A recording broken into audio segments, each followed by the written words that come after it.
Satan. But Satan had us already. We're fallen. I mean, just listening to those, you wouldn't want to be around them 1 second, and the stench. Well, I was out of there, fortunately, in a little while. There's a lot more to tell. And suddenly standing in a place which obviously was heaven because it wasn't earthly, and yet it was an unpleasant place. I didn't know that heaven could have an unpleasant place until I looked up, and there I saw a great white throne. And on it sat this personage surrounded with an envelope of mist, so I couldn't see that beautiful face that I knew must be in that mist. And I said quickly to Jesus, his spirit, I said, Jesus, I want to see the face of my Heavenly Father that loves me so much that he'd send you to die. I've seen the love in your eyes. I want to see the love in his. And Jesus said, didn't you read the book?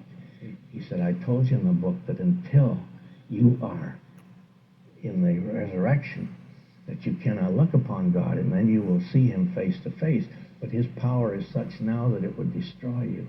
And you're here to see what it's like to be a sinner and not to be destroyed. And then is when this book came out in a hand, out through the mist. I could read right through it, and it said on the title, the back page, this is the book of life. And this other finger on another hand that came out began turning the pages with lightning speed, electronic speed.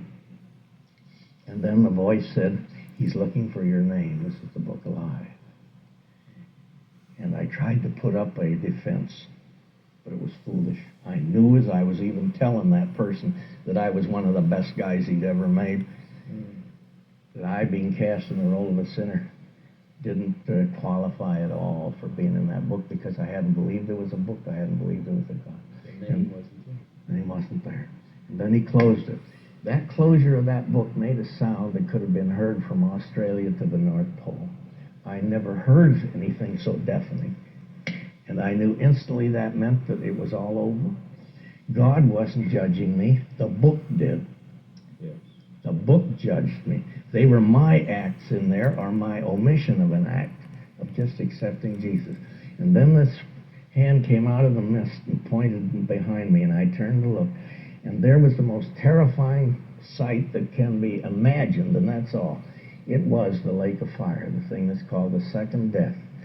It was the size of the known universe of stars, I'd say. I mean, it was just endless. It is so awesome, so terrible, so absolutely, unbelievably horrifying that anybody that would take a chance of spending eternity there would have to be psychoanalyzed, I guess we'd say. He just let me see it for a moment. I knew exactly what it was, and he said, you do not belong to our family. This is my book, my family album. You're not in it. Therefore, you belong to the family of Satan. And he said, depart. Is there any way to describe your feeling at that moment, knowing your fate was eternally sealed? Well, I don't suppose there are the words in English to describe the awesome hopelessness. I would say that for the first time in my life, I knew what total hopelessness is. There isn't even a shard of a chance that there'll be anything good. And with that, I was taken back into Lazarus' tomb and found myself standing, and that was the experience.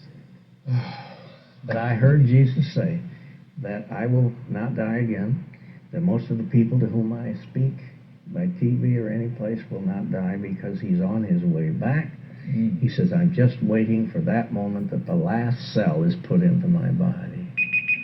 And that's when he told you, tell them that I am coming. We are that generation, aren't we? You are that generation. No question about it. There's no question in my mind. The good news is, it's not too